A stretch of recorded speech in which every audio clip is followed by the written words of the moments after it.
नमो अरिहंताणं नमो सिद्धाणं नमो आयर्याणं नमो वज्रायाणं नमो लोये सबय साहुणं। महावीर भगवान की जय।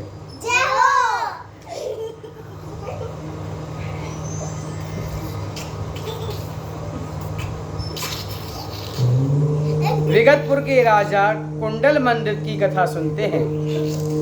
राजा दशरथ के पिता अरण्य अयोध्या में राज करते हैं। कुंडल मंडित पापीगढ़ के बल से राजा अरण्य के देश को कष्ट पहुंचाता है।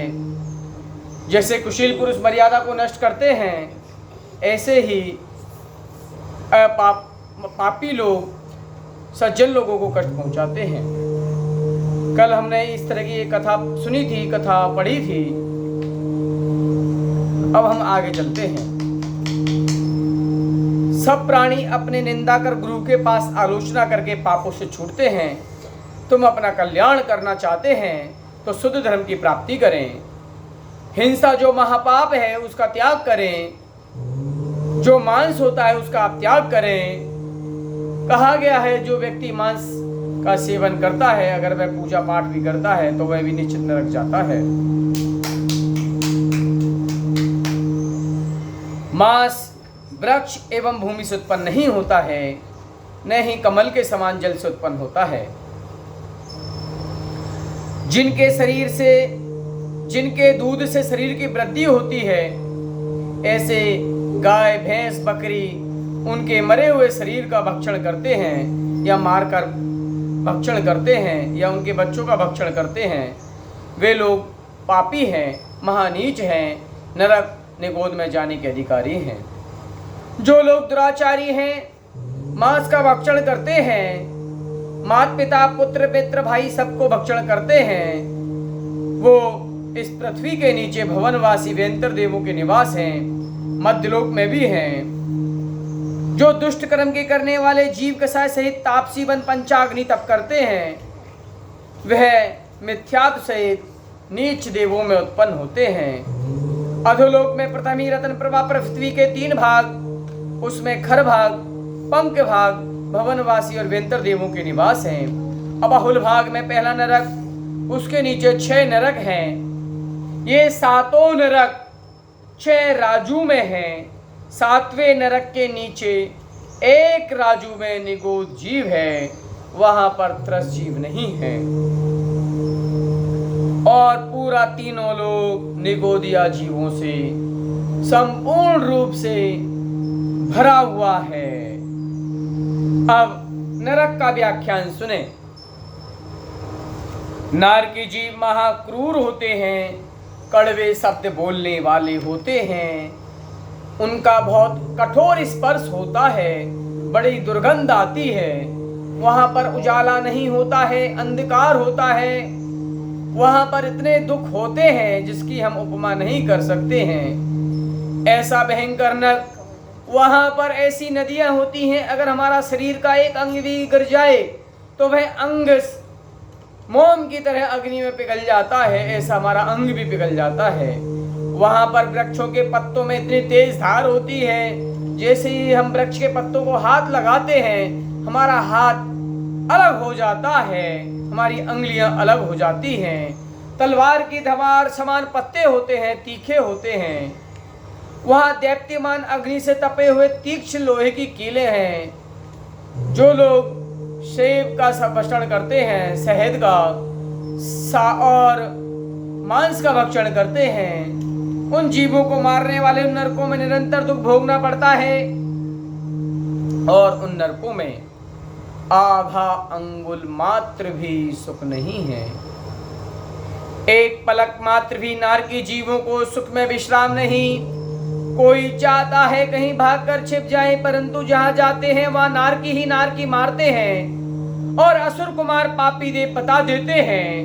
महाप्रज्वलित अग्नि समान नरक की भूमि में जन्म लेते ही ऐसे विलाप करते हैं, जैसे मछली को जल से बाहर निकालने पर व्याकुल होती है, वैसे ही नरक के जीव नरक में व्याकुल होते हैं, तड़पते हैं, परेशान होते हैं। एक साथ 1000 बिच्छुओं ने डस लिया हो, इतना वहां की भूमि पर स्पर्श करते ही दुख होता है।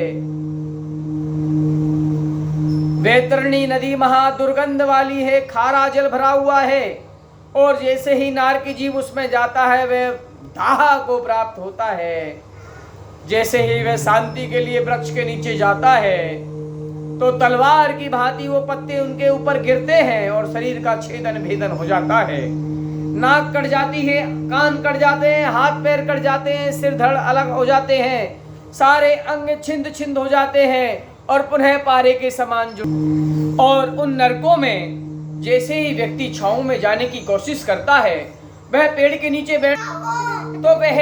नीचे बैठने की कोशिश करता है तो वहां पर वृक्ष के जो पत्ते होते हैं वो गिर जाते हैं, शरीर का छेदन वेदन हो जाता है, रुधिर के कण बरसते हैं और वहां पर ऐसे ऐसे यंत्र होते हैं, उन यंत्रों में पेला जाता है, क्रूर शब्दों से महाविलाप करते हैं, श्याल मली वृक्षों पर घसीटते हैं, मुद्गरों से मारते हैं।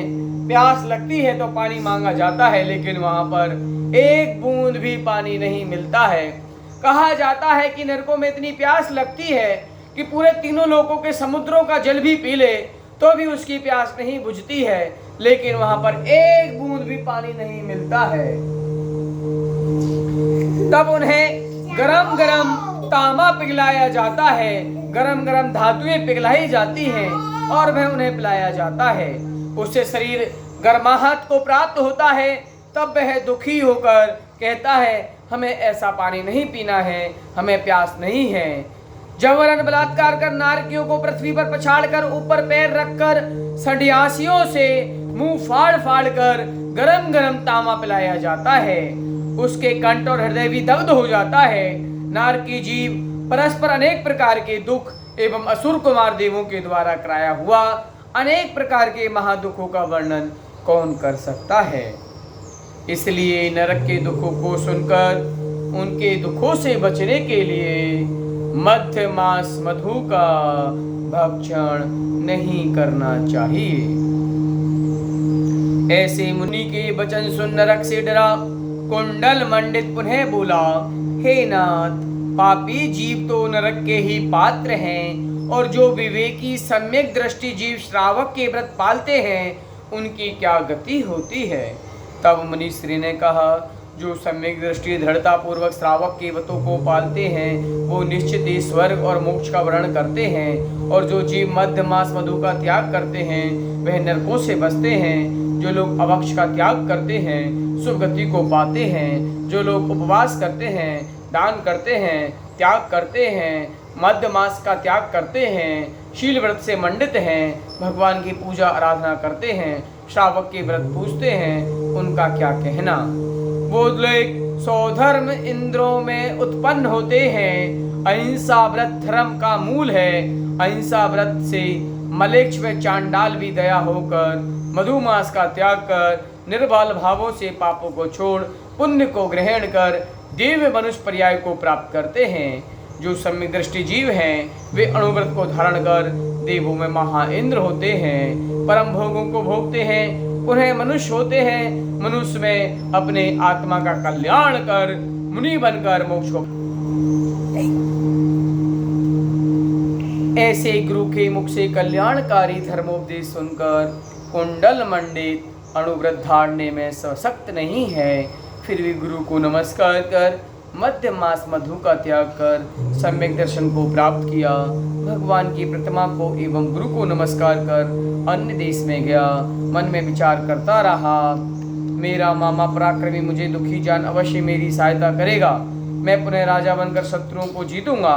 ऐसी आशा कर दक्षिण दिशा में जाने को तैयार हुआ। अति खेद खिन्न दुख से भरा धीरे धीरे जा रहा है। मार्ग में अत्यंत रोग की वेदना से सम्यक छूट गया, मिथ्यात्व से मरण हुआ। जिस समय कुंडल मंडित के प्राण निकले वह राजा जनक की रानी विदेहा के घर में आ गया। उसी समय वेदमती का जीव जो चित्त उत्सुकता थी वह भी मरकर विदेहा के घर में आ गई तथा तप के प्रभाव से सीता हुई। ये दोनों एक गर्भ में आए। वह पिंगल ब्राह्मण मुनि व्रत धारण कर भवनवासी देव हुआ। उसने अवधि ज्ञान से अपना तप का फल जान उन्हें सोचा कि वह चित्त उत्सवा कहाँ गई और वह पापी कुंडल मंडित कहाँ गया। उसके कारण वह पूर्व में दुख अवस्था को प्राप्त हुआ। अब वे दोनों राजा जनक की रानी विदिया के घर में आए हैं। वह चित्त उत्सवता स्त्री की जाति पराधीन थी। उस पापी कुंडल मंडित ने अन्याय कार्य किया, इसलिए यह मेरा परम शत्रु है। अब जो गर्भ में उसको मारूं तो रानी मर जाएगी और रानी से मेरी कोई शत्रुता नहीं। और जब ये गर्भ से बाहर आए तब मैं उसे दुख दूं, ऐसा चिंतन करता हुआ पूर्व के वैर से क्रोधायमान होकर देव ने कुंडल मंडित के जीव को मारने का विचार किया।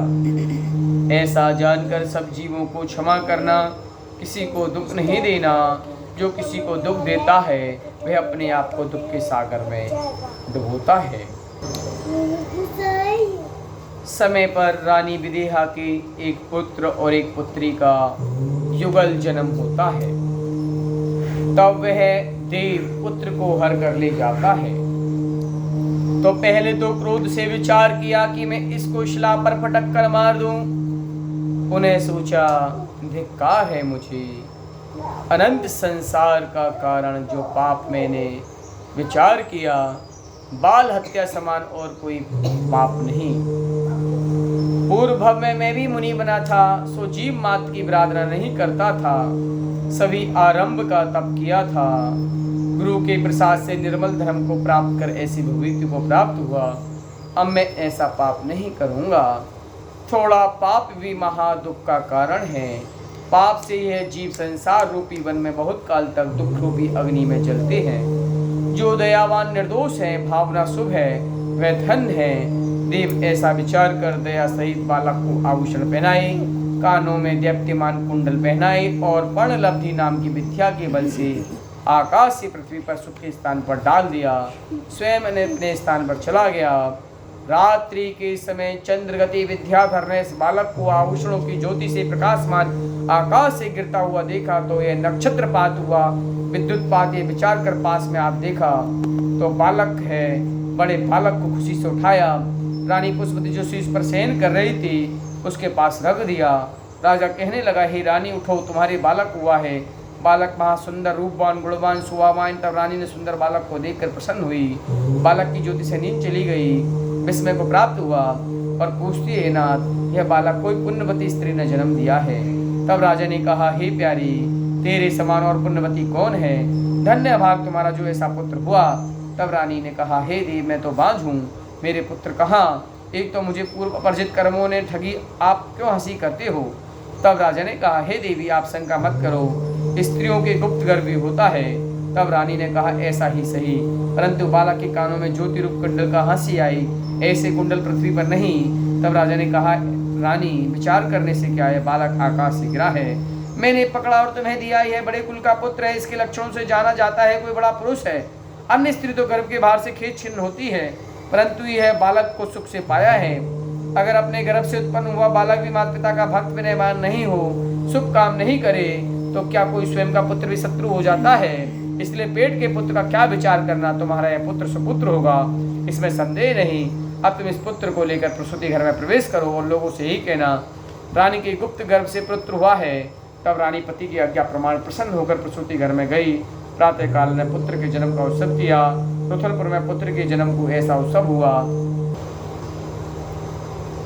रुथलपुर में पुत्र के जन्म का ऐसा उत्सव हुआ जो राज्य में सब कुटुंब एवं नगर के लोग आश्चर्य को प्राप्त हुए।